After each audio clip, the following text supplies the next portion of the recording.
Hello, my name is Saul Wiener, and this is the 7th in a series of videos on contextualizing care. In the 4th video, I introduced you to 3 different approaches to helping physicians and other healthcare professionals get better at contextualizing care, and one of them is called Audit and Feedback. And with Audit and Feedback, we invite patients to audio record their visits, and then we code those audios using a method called content coding for contextualization of care, or 4C, which also requires extracting a small amount of data from the medical record. And we've discussed how we do that in a prior video.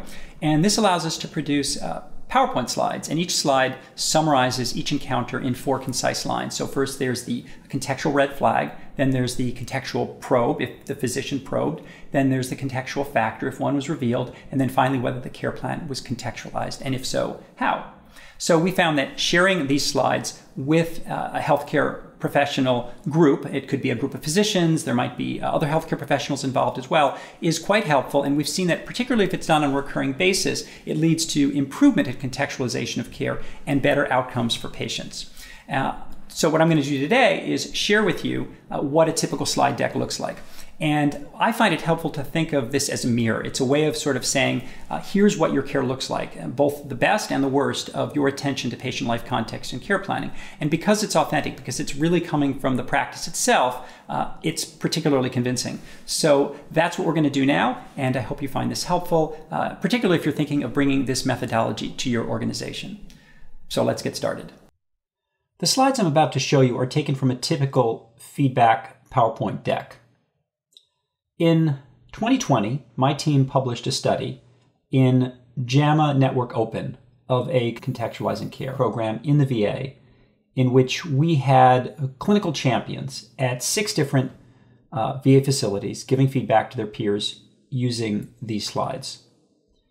At each site, recorders were uploaded to a server, and our 4C coding team coded them.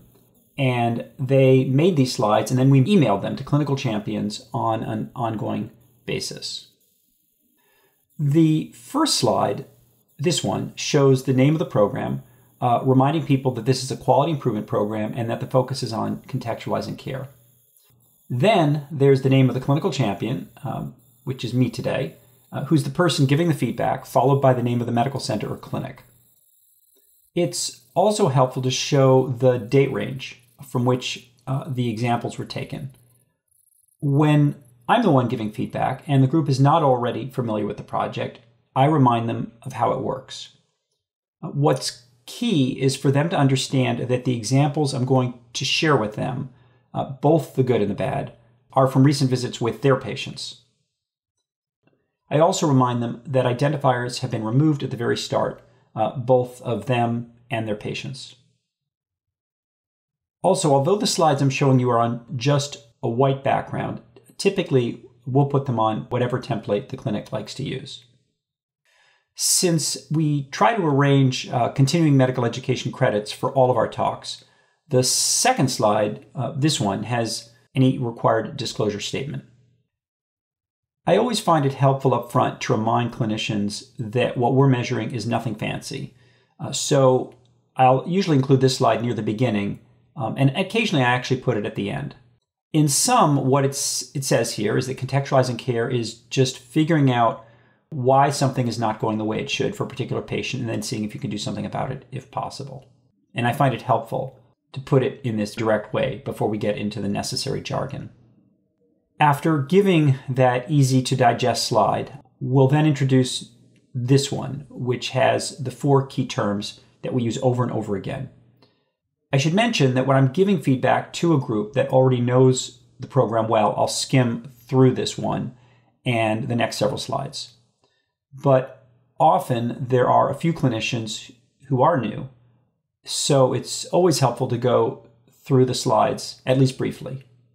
So what I'll say is that contextualizing care is a 4-step process.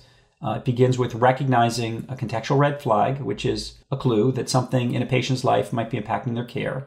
Then pursuing that clue with a contextual probe, which is an attempt to inquire about a contextual red flag to find out what in the patient's life situation might be impacting their care. And then to identify, when present, a contextual factor, which is anything in a patient's life situation that is, in fact, impacting their care. And then finally, to establish a contextualized plan of care, which is a care plan that takes into account any contextual factors so that the care will be effective. After reviewing the 4 steps to contextualizing care, I like to introduce clinicians to the 12 domains of patient life context. I like to point out that when you think of all the things that can be going on in a person's life that could be complicating their care, it's helpful to have some categories. Over the years, I found that these are essentially all-inclusive, and we've done some studies to show that this seems to be a nice framework for categorizing these factors. The ones on the left are life circumstances, and the ones on the right are drivers of behavior.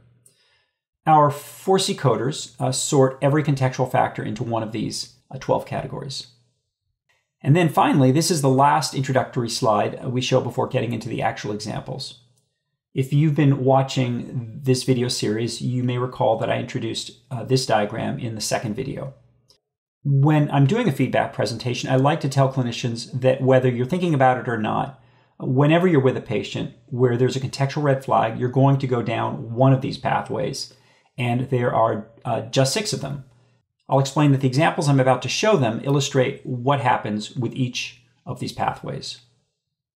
Okay, now we're going to start with the examples. They're always organized in more or less the same way, starting with the most basic error, which is the failure to probe a contextual red flag. Later slides will show clinicians doing exactly what we hope to see. And as you can see, it says at the top, missed opportunities to probe. So the heading of each slide will indicate what the slide is going to demonstrate. And when I'm doing the slides, I'll actually read what it says. So the red flag here is that a patient mentioned to his doctor that he wanted to stop taking a prescribed medication to manage benign prostatic hypertrophy, BPH. There was no probe. The provider did not ask the patient to explain why he wanted to stop taking the medication. While it's possible the medication wasn't helping, it's also possible the patient incorrectly thought he no longer needed to take it because it was working, or that he was having a side effect, or perhaps cost was an issue. Note that the audio coders who prepared this slide indicated that the health professional in question was an attending.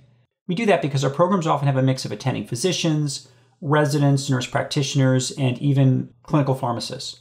Quite honestly, we haven't seen much of a difference in their performance at contextualizing care, so the labeling is mostly to convince everybody who's participating in the feedback session that they all can benefit from what they're seeing. So in this next example, we're about to see a clinician failing to probe again, but this time the patient reveals the contextual factor anyway. And despite getting a second chance, the clinician still fails to contextualize care. So this diagram shows that pathway. And here it is. A patient mentioned that they were not using their CPAP. That was the red flag. The physician didn't ask the patient to explain what was going on, so there was no probe. And again, this was an attending. The patient went on to say that the CPAP machine wasn't working correctly, that's continuous positive airway pressure, and that they were trying to reach the sleep clinic for a follow-up appointment, but couldn't get through. And you can see here that we've indicated that the domain is access to care. So our coders will put that after the contextual factor whenever it's revealed. And again, that's from that table I just showed you with the 12 domains of context. And here we see, again, that there's no contextualized plan of care. And that's because the provider told the patient that they needed to contact the sleep clinic again, but did not address their ability to reach the clinic. The provider might have been able to help, perhaps by calling the clinic on the patient's behalf or giving the patient instructions on going to the clinic in person. So note here that our coding team ends by suggesting a few things that could have been more helpful than just telling a patient to keep trying to call. So in this next example, we see a clinician actually probing, but then dropping the ball at the last step by not helping the patient with the contextual factor. And it goes like this. When the physician asked the patient if he was checking his blood sugar at home, he replied, "Not much." So that's the red flag. The provider said, "You're not?" And that would count as a contextual probe. The patient replied that he was rationing his supplies so he wouldn't run out. And the domain there is resources and then skills, abilities, and knowledge. Actually, that's 2 domains. And so the provider said, "You don't have to do that," but didn't go further. It's not clear why the patient thought he needed to ration them. This was a missed opportunity to sort out why the patient was rationing them and to be sure he was being sent the appropriate number of lancets and strips. And so again here, you can see that the coding team is indicating at the end what might have been done differently. And we always include an example like this one that's designed to show that not every contextual red flag leads to a contextual factor. And it goes like this. The provider noticed in the patient's chart that one of his blood tests indicated he might be malnourished. So that's the red flag.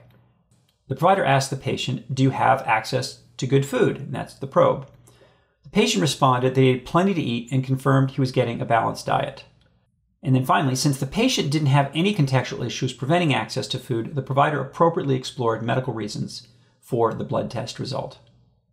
So again, the point here is that not all encounters turn out to have a contextual factor, but it's good to check anyway. And that is a key part of identifying the best care plan, even if it turns out to be one that does not require addressing life context. Now, this is the point where we start to show examples of success.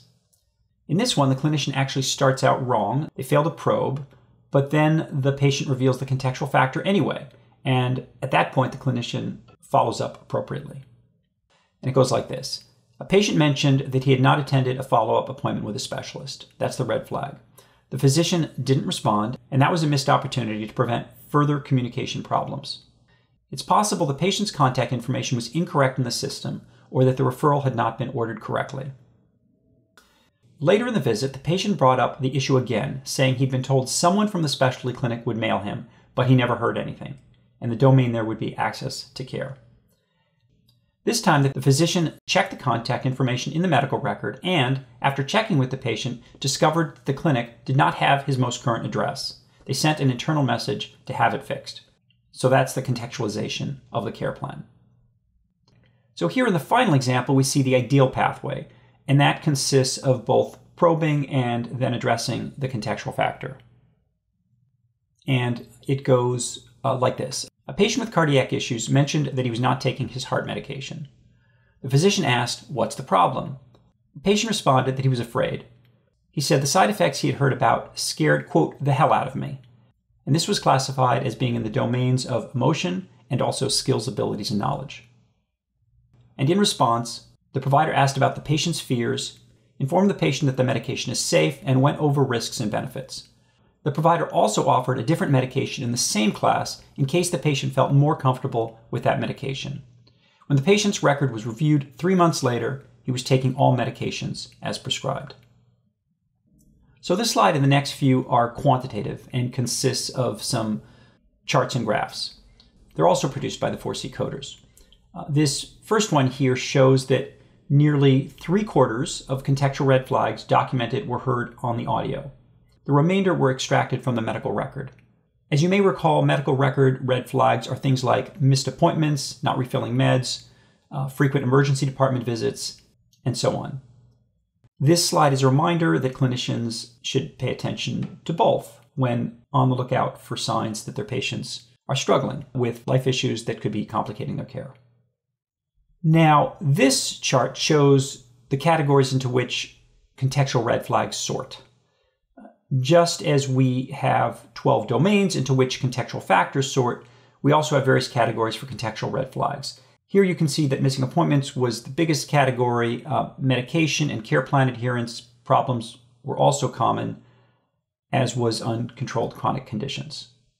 And of course, this chart will vary depending on the kinds of patients who came to the clinic and who audio recorded their visits. And this chart shows that overall, clinicians probed 56% of contextual red flags during the time period when these audios were collected.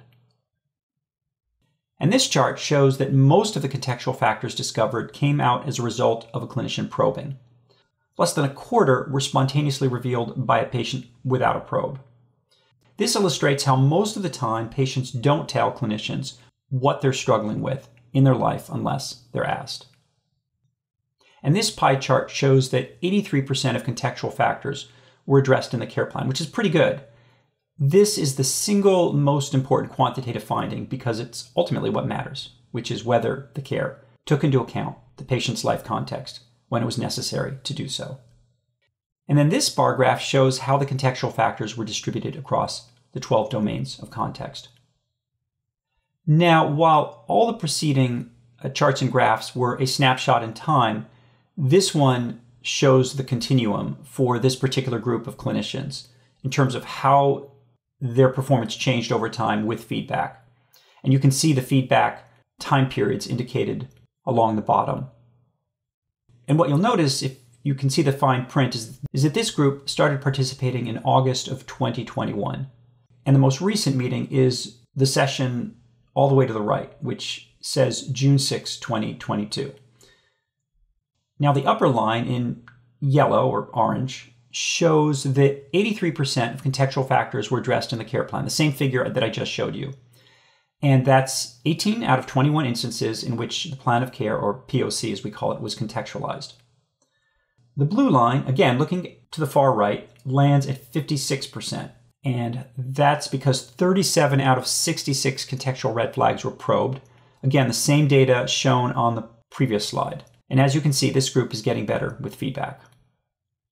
And then finally, I like to end with this slide, which poses just 2 questions for discussion. First, what are the obstacles to asking patients why in terms of failing to probe? And then secondly, what would help providers contextualize care? And these questions are intended to spur some final discussion with the group following their having seen all of the examples and the data that applies specifically to them. And that's it for the slide deck we use for feedback. Now, in addition to these periodic feedback sessions, we also send weekly or every other week emails to all the clinicians taken from our audio recordings. Again, these are produced by the 4C coding team and signed by them at the bottom. They always look like this. We format them the same way, and that's so that they're recognizable when they appear in a clinician's email inbox. The print is small, but it reads as follows. And again, this is from our VA program, and it says, "To help our VA provide care that is patient-centered, we who listen to and code veterans' visits to the clinics would like to share weekly examples of patient context that matter to care from sites that participate in our program. We've heard and seen how care plans that address our veterans' unique circumstances and needs lead to better outcomes." And then the example that's inserted here reads like this. "While a physician was going over all the medicines prescribed for a patient, the patient mentioned that he wasn't taking one of them, his cholesterol medication. The physician paused and asked the veteran why he wasn't taking that medication. The patient then confessed that, quote, 'I'm generally confused.' He acknowledged that he wasn't sure what medications he was supposed to be taking for several of them. The physician then asked if having a list would be helpful. The patient replied that yes, a list would help him remember what to take and when. The provider printed it for him, and they went over it together. And then it says in parentheses, a pill box might also have been helpful." This is an example of a healthcare provider picking up on a clue, a contextual red flag, in this case a patient commenting that they're not taking their medication, asking about it, in other words probing, and then identifying and addressing a contextual factor, a larger issue, that had become a barrier to a patient's ability to manage his health. The contextual factor, in this case confusion about meds, is in the domain of skills, abilities, and knowledge. And then it says see list below. We put below this the list of the 12 domains, which I'm not showing here. And then we highlight the relevant ones. Often we hear providers in similar situations simply reorder a medication without probing why a patient wasn't taking it, perhaps just assuming the reason is that the patient had run out. When that happens, problems with medication adherence are more likely to persist. So that would be the case of the week, and we tend to alternate between examples in which the clinician was successful at contextualizing care and ones where they missed the opportunity to do so. And finally, we send out reflective exercises for CME and maintenance of certification credit. I like this one. These cases, constructed from audio recordings, always contrast an ineffective from an effective plan to contextualize care. And again, the print is small here, but it reads as follows. It says first at the top, the following case exercise is intended to facilitate reflection on the challenges of adapting veterans' care to their individual needs and circumstances or context. It is constructed from an audio-recorded encounter between a clinician and a veteran in which the care plan was contextualized, and a visit for a similar encounter in which it was not. This exercise will count towards both Category 1 CME credit and ABIM Maintenance of Certification, or MOC, for patients participating in the quality improvement project to reduce contextual errors. And then the case begins. A patient who currently takes warfarin, a blood thinner, has fallen twice in the last month. What would be your next step? And then the clinician enters text. And then we see the first scenario, the first version, in which the provider says, quote, "You need to be careful. Patients on warfarin need to be careful to not fall." And the patient says, "Yeah, I know." So what are your thoughts on this response to the patient's situation? And then again, the healthcare professional, the clinician, writes in the response. Then we look at scenario 2, which is from a different audio recorder, in which the provider says, "Can you tell me more about why you fell? What's going on?" And the patient replies, "I have this chair I sit in to watch TV, and it's kind of on an angle. A lot of times I fall asleep in that chair, and a couple of times I've just fallen out of the chair and landed on the ground. So how does this information influence your thoughts about next steps?" And again, the clinician fills in their thoughts. And then finally, what are some possible reasons the provider in the first scenario didn't ask the patient for more details about his situation? And again, this exercise is intended to show contrasting approaches to a similar situation, highlighting the importance of contextualizing care.